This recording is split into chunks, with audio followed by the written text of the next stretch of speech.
BJP বিধায়ক দিলীপ সরকারের মরদেহ মঙ্গলবার আনা হয়েছে আগরতলাতে। এদিন সকালেই তার দেহ আনা হয় আগরতলায়।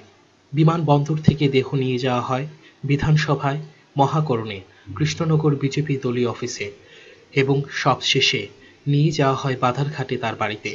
সেখানেই হয় তার শেষকৃত্য।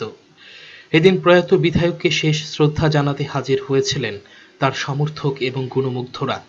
বাধারঘাট বিধানসভা এলাকাতে বিধায়ক পরিচিত ছিলেন দিলীপ দা নামেই। তিনি সুপরিচিত ছিলেন তার পরোপকারী মনোভাবের জন্য। অকৃতদার এই মানুষটি তার সমর্থক এবং গুণমুগ্ধদের বিভিন্নভাবে সাহায্য করে গেছেন।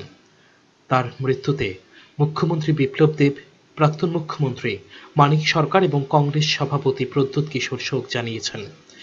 এদিন বিধানসভাতে তার দেহ নিয়ে গেলে সেখানে শ্রদ্ধা জানান বিভিন্ন দলের বিধায়করা।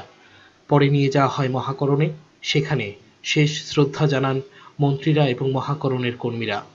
বিজেপি দলীয় অফিসে শ্রদ্ধা জানান মুখ্যমন্ত্রী বিপ্লব দেব এবং দলের অন্য নেতা কর্মীরা।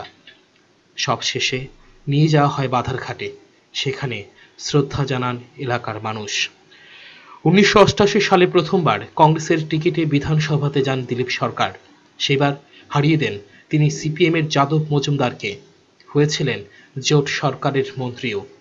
1993 সালের ভোটে হেরে যান বাধারঘাট থেকে সিপিএমের যাদব মজুমদারের কাছেই। 1988 সালে ফের কংগ্রেসের টিকিটে যান বিধানসভাতে। 2003 সালে হারেন সিপিএমের সুব্রত চক্রবর্তীর কাছে। 2008-2013 সালে বাধারঘাট থেকেই কংগ্রেসের টিকিটে যান বিধানসভাতে। 2016 সালে কংগ্রেস ছেড়ে যোগ দেন তৃণমূল কংগ্রেসে। পরের বছর আবার বিজেপিতে যোগ দেন দিলীপ সরকার। 2018 সালে বিজেপির টিকিটে যান বিধানসভাতে। 5 বারের বিধায়ক ছিলেন তিনি। অকৃতদার মানুষটি ছিলেন প্রচার বিমুখ। ব্যুরো রিপোর্ট, চ্যানেল 3 রাত।